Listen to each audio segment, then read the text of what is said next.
People like to use their time in the spotlight to demonstrate how hard they worked, how smart they are, how much experience they have. But it does miss the step of how am I going to influence those thinkers? If you're trying to excite, if you're trying to build trust, if you're trying to welcome, then you might make different decisions every time you're interacting with anyone. You're either gaining trust or losing trust. And those are sometimes huge swings. Welcome to Shift Happens, the podcast where we explore the shifts shaping technology, business, and the partnerships that make it all possible. I have Ari Butler with AB3 Communications, and I am incredibly excited to have him join us today.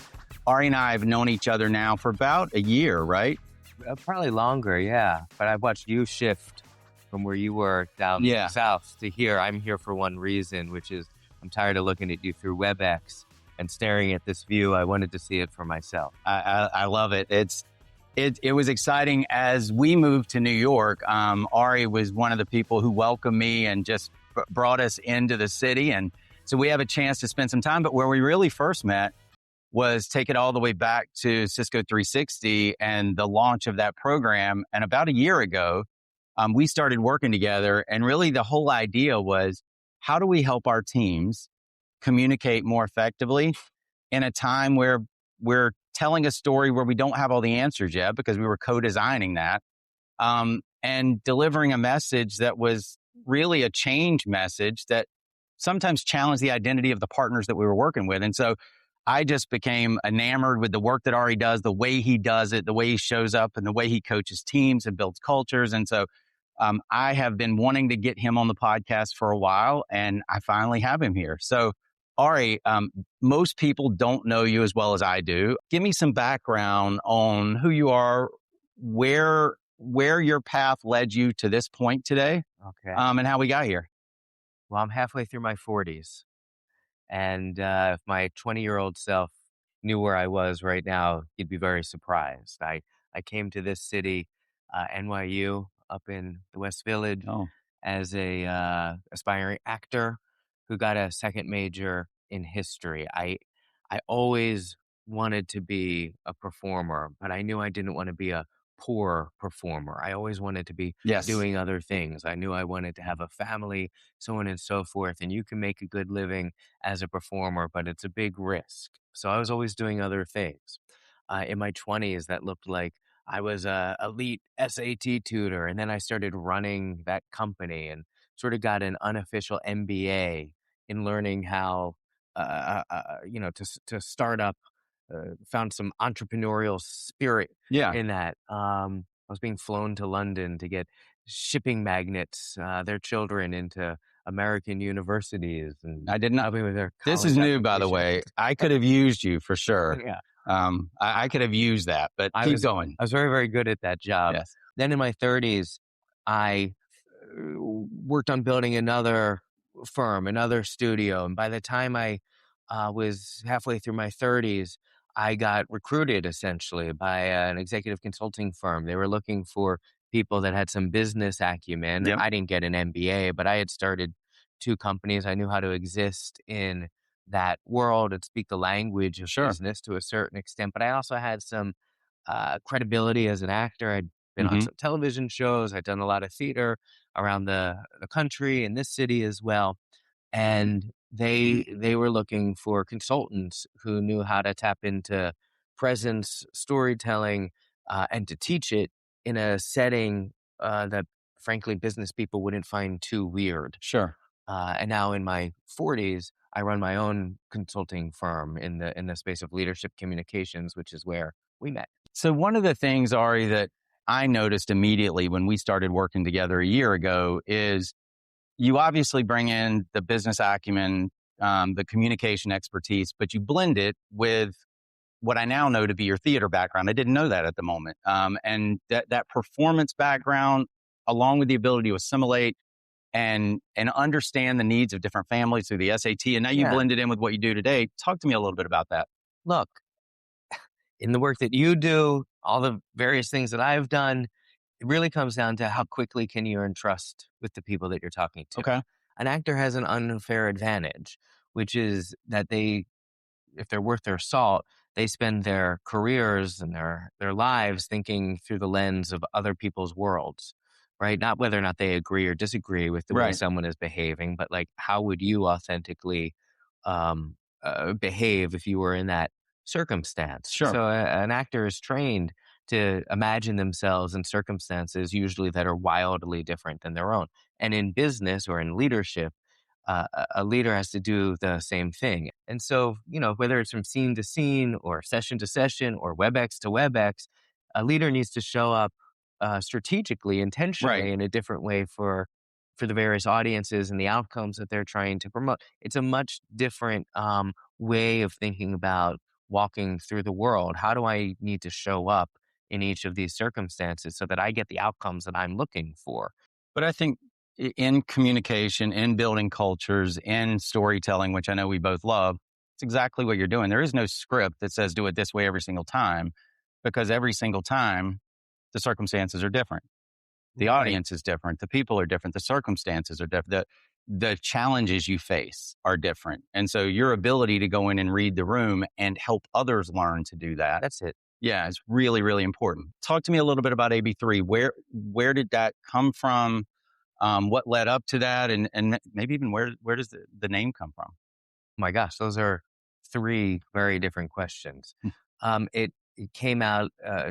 It was started because after the pandemic, I looked around and just believed that I had business relationships that were outside of the various consulting firms Hmm.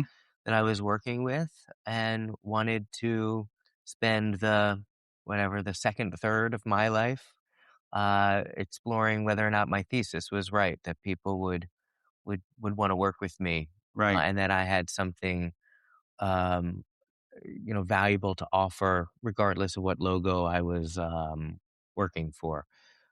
Um, and so I took a gamble on myself and started my own I consulting love that. firm named the AB3 Group.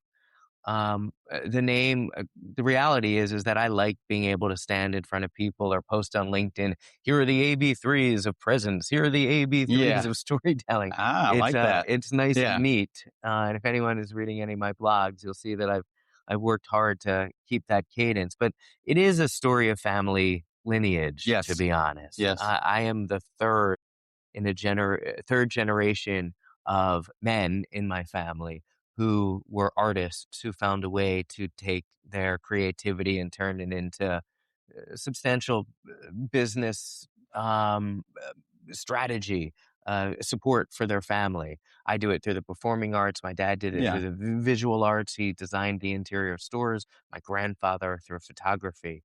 Um, and It's not lost on me that I'm at the beginning of my journey, but hopefully I'll also, like them, be able to look back and say, "Well, I held on to my passion and converted it into a business setting in a way that was accepted and valued by organizations and companies." It's so fitting too, because there's the artistry of the AB3s, as you mentioned, right? It's very Yeah. catchy, but then there's the structure and the history of where that came from, and the lineage. And so maybe let's just jump in now. Um, who are the companies and the organizations that hire AB3? Well, without like listing logos, Yeah, but what's the persona? What's yeah, the yeah it's the companies that value culture. They don't just say it; they actually invest in it. The companies that know that they need their managers, their leaders to not just be good in the spotlight. Obviously, as you mentioned earlier, there's a part of leadership absolutely that yeah. is performative. Whether you're just giving an update in a meeting, it's your turn, on the agenda to speak on WebEx or whatever platform you're on, or you're actually going to sales conferences, or you're speaking to the board, or you're going on MSNBC Sure. to speak publicly. There's a spotlighted part of leadership, but the reality is that there's also a very intimate part of leadership, your ability to connect with people, to put yourself in other people's shoes, see the world from their point of view, your ability to share a story that isn't just about how great you are all the time, but to like really give people a window into how you tick, what you've overcome, right? That people actually learn something about what you've faced. It enables them to open up. The meetings that you run that aren't just you clicking through, you know, agenda These items. aren't boxes you just check. Each one of these is a purposeful, if done well and with purpose, it's meaningful, right? Like it actually drives behavior and Yeah. culture. Is that fair? Yeah, and so if you're an organization that knows you need to bring out the best in your people, not just hire, the next best thing or nurture a workforce toward like when you and I were working together through a moment of uncertainty, Sure. and you want to arm them not just with aspirational values, but the actual behaviors they need to and that the organization needs to get through that tricky terrain, you would invest in the AB3 group to come in and work with your leaders to maximize their impact and make sure that it wasn't an accident when they had a good day, that they knew what were the behaviors that they undertook to get that that performance in the moments that mattered most. And you work with large teams, you work with smaller teams and even individuals. Is there a meaningful difference between the way you engage with a larger team or a larger organization versus a more personal type of engagement? Yeah. First of all, a one-on-one engagement is valuable because, of course, 100% of the time we're focused on what Right. that person needs. And I've usually spoken to a couple of their colleagues or stakeholders, whoever's invested in their success. So it's totally tailored to them. But then when we're done talking, they have to get offline or walk out of the room and trust that our conversations were pointing them in the right direction. Right. It's an act of bravery. They have to log online to their next meeting, walk into their next QBO, whatever it is, and actually have the audacity, the chutzpah to make the adjustment that we just implemented. When I work with a group, right now I'm working with a group of 70, various cohorts Sure. at a rather large rollout. They're getting the same methodology, but then they stand up in front of their colleagues and they test this out. And it's fair for them to be skeptical. Oh, just do what, Ari's team said, Right. test it out. Okay, we'll see what happens.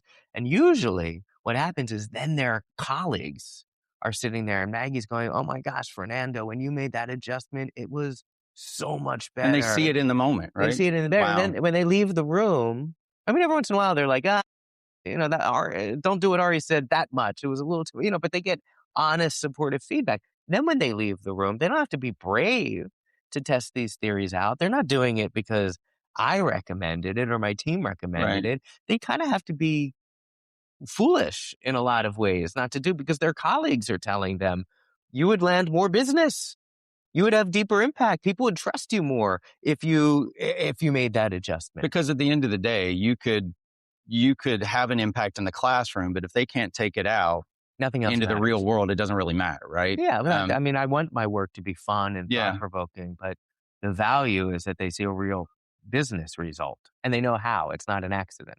You hinted at this earlier. I want to bring it to life a little bit more because I don't think people think about this in the way that you do, and I think it's really powerful. So you talk about leadership as a creative art. Bring that to life for me a little bit because I don't think most people would put those two together. And you mentioned it earlier, but bring that to life for me. Sure, I'm not discounting the fact that your math needs to be accurate. You need to have, wise business Sure. strategy. You need to know how to prioritize. You need to know how to delegate. All of those skills. And there are some jobs, I imagine, where you can just walk in the room and status is king. You can tell people what to do and they're going to do it. There are, as you know, God, it other. doesn't sound like a great room to be in there. Well, There are rooms like that, but it doesn't sound like yeah. a great room to be What in. works Keep in the going, sir. military, Yeah. it works in a, more of a vertical organization. But most organizations today are increasingly flat.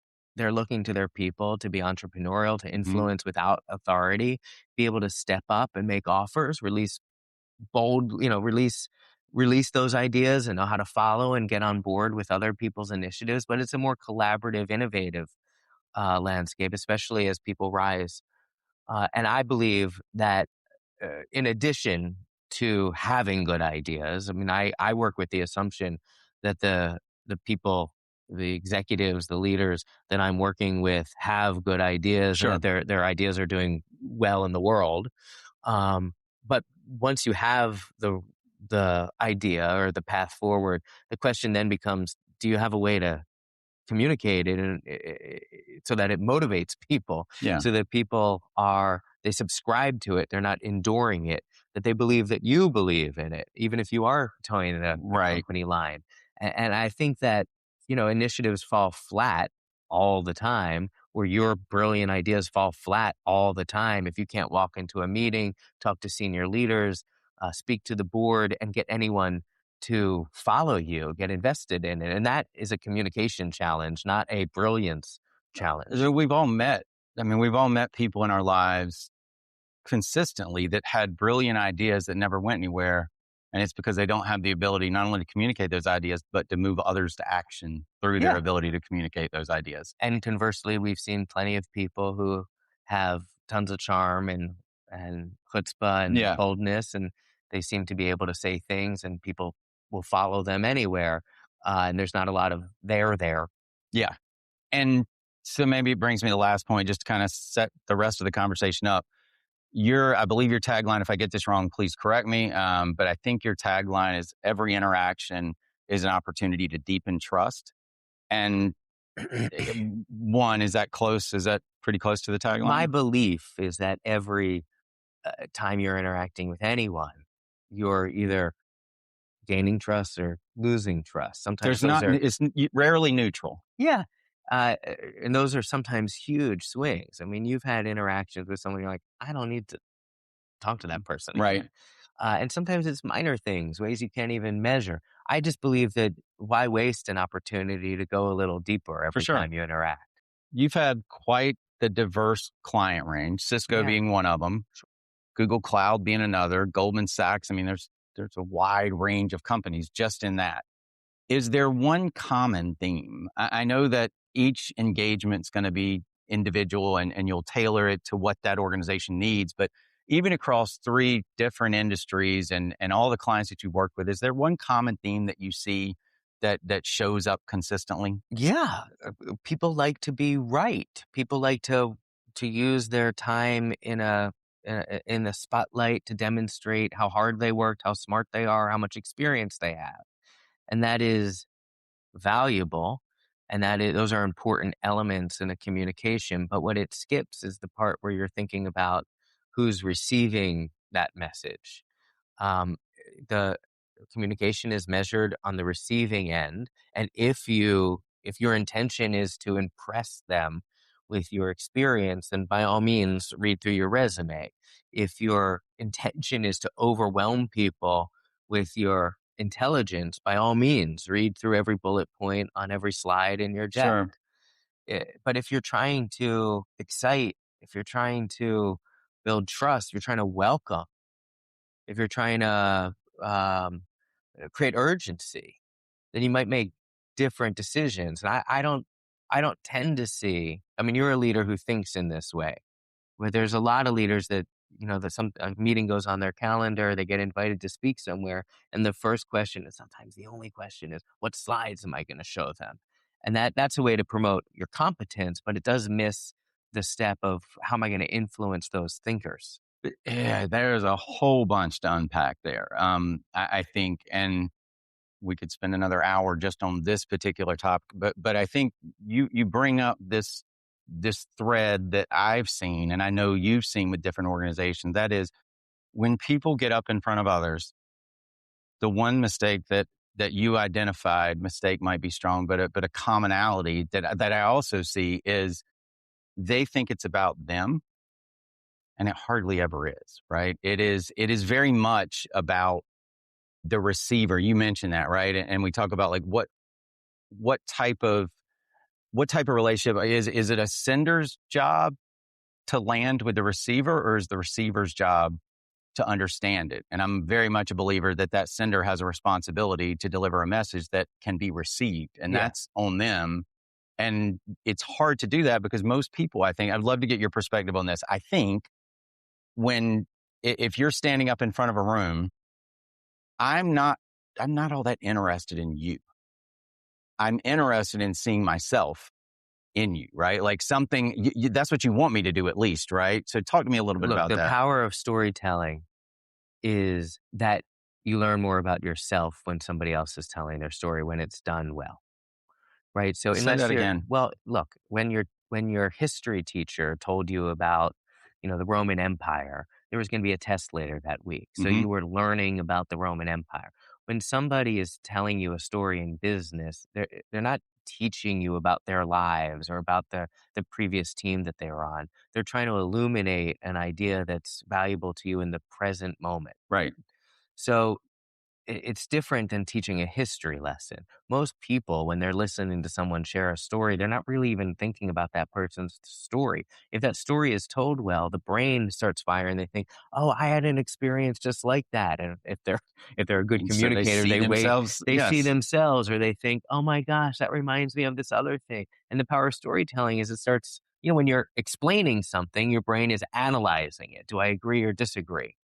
Right now, you are all sitting here thinking, do I agree or disagree with what Ari is saying? I'm not telling a story, right? But when you hear a story, you start to think about your own life and how that relates to you. I'll share this with you. When you come into an organization, maybe take me through two paths and let's start down one. When they're not doing what you're describing, right? How does it affect performance? How does it affect culture? How does it affect, my guess is even retention of your top employees? Look, first of all, what I'm describing is so aspirational. No, every hour I'm catching myself not living up. But in terms of look, when the communication starts to go sideways, Yeah, when it breaks down, the relationships go south pretty quickly. and it maybe I want to put a fine point on this because I think it's really important. If you're a leader listening to this, or you're part of an organization, what are the signs? What are the things that you can see that tells you that there's a communication breakdown between what you intend and what's actually being received? What are some of those signs that people can be aware of? Well, you can see a lot of it observing how meetings are run. Are you invited all these smart people to that hour, Hmm. uh, and and you told them it was a meeting, but really it was a presentation to your team, right? Are you inviting other people's voices in? Are you hearing everybody's good ideas? Another place that you can look for it is, are people getting feedback?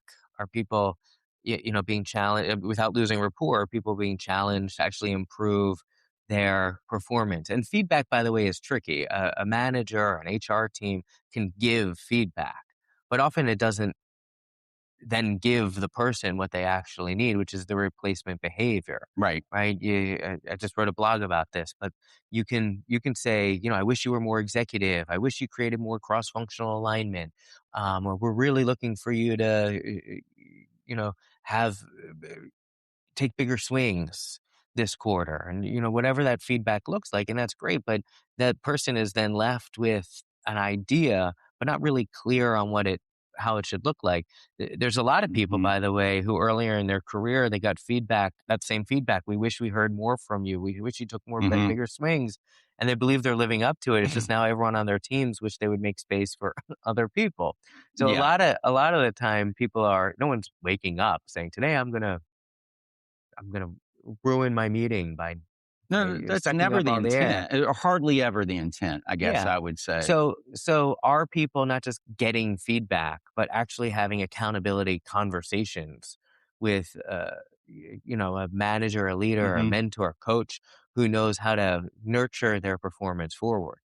Yeah, so Atomic Habits, one of my favorite Yeah. books, James Clear, and one of the things that he talks about that is ingrained in me is you don't rise to the level of your goals. Kind of, I wish you were. You fall to the level of your systems, which is that replacement behavior, right? What is the framework that we can put in place that takes the goal of improving in certain situations, but builds a framework around it to give them the tools to do so? And this happens on an organizational level too, which is, I think, when my work gets really valuable within Yeah. organizations. So, there's a lot of organizations who every year say, this year our strategic priority is collaboration. Yep.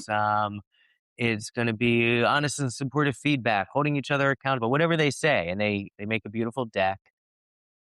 But the reality is that you can say this year we're going to collaborate, but people don't want to go to more meetings. So like, what are the actual organizational Right. behaviors of Right. Okay. collaboration? Or yeah, we're going to give honest, supportive feedback to people, but we can't create HR issues. That's not a permission structure to be a jerk, Right. right? So like, even when you're speaking aspirationally, sometimes it's just not actually that helpful if you don't take the time to say, when are we going to behave this way? When are we not going to behave this way? What are the, how's this going to show up? Like, what's our team playbook, our user manual for how we're going to live up to those principles? So far, like it's this idea that as a leader, as anyone who's communicating with an intent to get some type of action out of it, one, the responsibility is on you as the sender to deliver a message that not only lands, but resonates with that person, right? That's on you, not on them. Yeah, what are they going to feel when you're done, think when you're done? And of course, in business, what are they going to do when you're done? Right? Your outcome isn't I got through the deck, Yeah. right? That's not how you measure success as a leader. No, it's not at all. And then so that's why that replacement behavior, that framework wrapped around it becomes important. But and if I didn't mention AI, this wouldn't be a podcast and we couldn't actually Can have you this believe we've conversation. gone, what is it, 26 minutes and It's we're just talking about AI yeah, now? no, I think we need to rewind and start earlier, but no, AI. So AI. yes, we, yeah, branded. We that brings a whole nother level because at least in my mind, and I would love your perspective on this, there is a tremendous amount of good that can come Oh from yeah. leveraging AI the Oh right yeah. way to drive more effective communications. There's also a tremendous amount of not so great outcomes that would come from that, right? If not used well.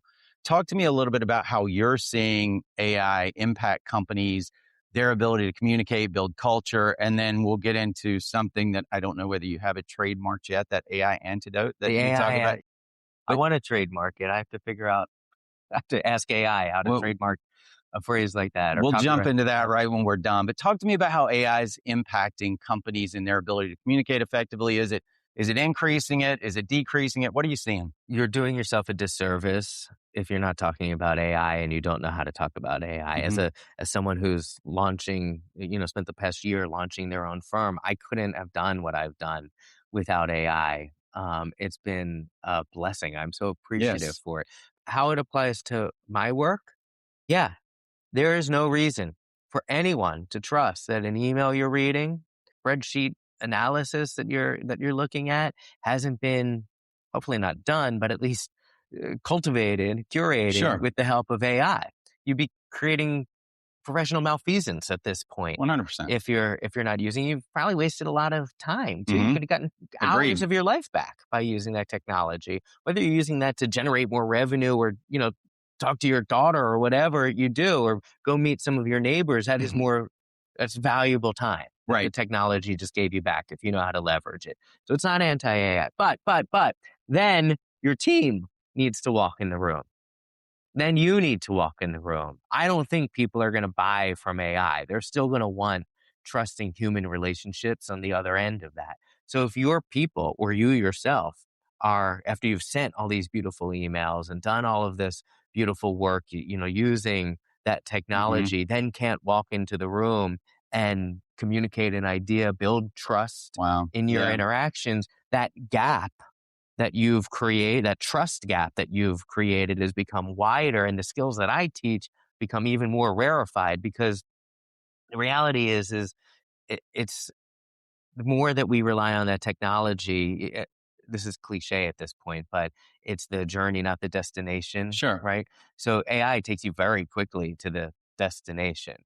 What it skips is all the toiling, the editing, the rolling up your sleeves, the thinking about which synonyms you're going to use or hunting for a metaphor. It usually skips that part. It makes great recommendations. It's impressive, but I do think it's muting many people's abilities Mm-hmm. to find the language in the moment themselves and have the chutzpah to communicate like we're doing right Yeah. now, eyeball to eyeball.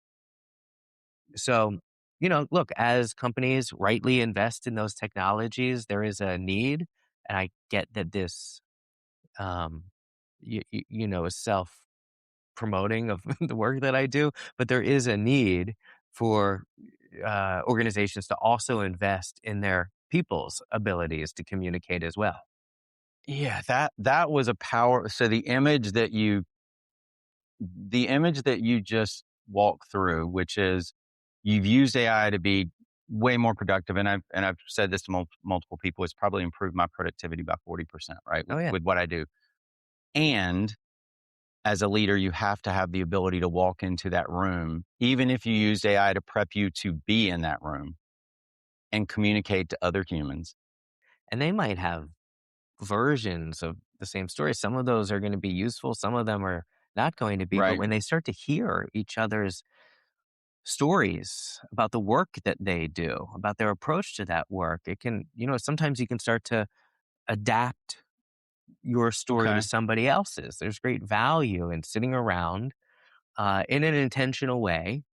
We're not going bowling. We're like having an intentional Right. conversation about what are the stories that we're telling. And are those stories keeping you here and bringing out your best work? Or are they continuing to block you in some way from giving your team, yourself, certainly your manager, the whole organization, the best you have to offer?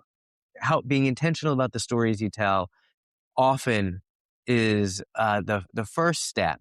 As you said, first identifying what stories are being told, but Right. then telling more intentional stories is sometimes it's not as a direct a path, but it's often the most effective path at changing a culture. Yeah, I love that. I think what I heard is change your story, you'll change your behavior, right? Like that. It's such a powerful way to think about this and the work that you do. Uh, When when you're let me fast forward. So you're done with an engagement. Mhm. You've workshop, week long, whatever it is. What are the things that you hear from clients around the impact of the work and what it means not only for them personally, but what it means for the organization, for performance, happiness, all the different things. And not to make it bigger than it is, but I would Yeah. love to know maybe what do you hear when you're done? Well, I was just working with a group of vets 2 weeks ago. I mean, former Marines or lieutenants. I mean, people that are in this next chapter of their career, um, usually the second or third chapter of their Sure. career post their service, and they were saying again the thing that I most frequently hear, which is, "Do we curse on shift happens?" You're welcome to curse Oh, when shift happens. I'll make an appropriate curse. They Yes. go shift. If I had heard this, or if I had known this at the beginning of my career, I would be running this place by now. And they start thinking, I know my work is effective, and of course I get paid by the organization, but they start going, shift. Yeah. I, I'm going to use this with my grandchildren, my kid, my partner, right? Shift. I'm going to use this in my HOA meeting, Yeah. homeowners alliance, meeting. They start thinking about the way they're not just driving business outcomes, but the way they're approaching the communications in their life. Yeah. They have a ripple effect. And if you can have an interaction that builds trust, even if in the moment you don't win that proposal, you're playing a much longer, bigger game that sets you up for success down the road. And I love the way that you describe, like when you do this well, and by the way, I've seen this happen is, and I've done this with your work too, Ari, is like, I'll go use it in my personal life or go tell someone else about it, right?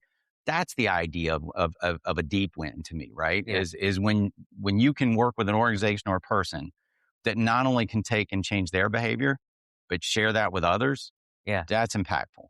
On Shift Happens, one of the things that we really like to focus on is taking the ideas that you and I have discussed and turning them into actions that people can take. And so one of those actions for sure could be go hire AB3 and you engage with them. But, great. and we'll get to that, but leaving today, leaving the conversation that people have just listened to, Hmm. what are maybe two or three of the things that they can start doing now that will improve their ability to communicate effectively, that will improve their ability to tell stories that are sticky and meaningful and resonate with people, and will deepen the trust in the interactions they have with the people, teams, and organizations around them. One, think about how you're preparing for impact, not just promoting your own intellect. Uh, what do they need to hear? And it's usually a very small amount of information compared to how much you know, Hmm. right? What stories do you need to tell them, not so that you just seem awesome, but that they understand what it means to be in partnership with you? So preparing for impact means that you have to know where you're aiming, Sure. right? And it's not just I talked to her, I had the meeting, but Hmm. like what are you actually aiming at? And then strategically thinking what questions might I face, what stories should I share, what is my structure, what is my point, what are their motivations that they need addressed. So the way you prepare, like any athlete, will dictate the way you perform. AB3 has a methodology for that, but sometimes it's just having an awareness that promoting your competence is much different than preparing for impact. Two, rehearse. Communication is a performative art, right? You wouldn't no athlete gets better by not going in the batting cages. No skier gets better by not going downhill, right? It's great to visualize, to imagine, uh, and it's useful to say your TED talk out loud in the shower Yeah. or your update, but you need honest, supportive feedback from the people around you to measure that gap between how you think you're coming across and how you're actually being Sure. perceived. High performers have coaches around them. Um, Actors, Academy Award winning actors have directors that say, let's do it again, a little different. And that's part of the process. You're not going to, whatever metaphor you want to use in Yeah. golf, you're not going to just start to hit the ball further if you don't change something about your grip or your swing. If you want to go further, you have to do it over and over again and keep adjusting. We could talk maybe about Yeah. the difference in practice between That's what I was practice and going to, rehearsal. But just saying, the yeah. third thing is taking your mindset really seriously, managing your mindset. Um, what are you doing to make sure that people get to see the best you have to offer? Got it. And we'll come back. You got me on the number two. The prepare for impact. It's not about how much you know. It's about what they need to know. Like and Mark Twain, and I love this quote, is I would have wrote a shorter note if I'd have had more time, Yeah. kind of thing. Like really thinking through that. Again, I don't want to discount expertise and wisdom. Hmm. Having a deep well to draw from is really useful. You can create a lot of confidence going into the room if you feel like you're prepared for any Yeah. situation. But your job isn't to show them how deep your well is. Hmm. It's to figure out what are the What and pieces, when. that audience Hmm. needs to hear. Yeah. And so as people think about getting better, and they think about preparing for impact, and they think about this idea of rehearsing, and you mentioned it, some people think rehearse and practice are the exact same things. No. And I know from your background in theater, those are very different things. So walk me through the difference between practice and rehearsal, and why understanding the difference and knowing which is valuable when is so important. Yeah. If I'm working with a team, they have some finalist presentation for some big RFP. If I'm working with an executive, one-on-one for some big, spotlighted communication Hmm. event, one of the first things I need to figure out is, are we in rehearsal mode? Are we in practice mode? As a manager, you need to know where your people are at in that as well. And let me make the distinction. Okay. Practice is what you do when you think you know the right answers, when you think you know what it is, and you want to make sure that you can deliver it at a high level every single time. A coach determines what the play is, and they make sure that their people, their team can execute that play, their Hmm. practice.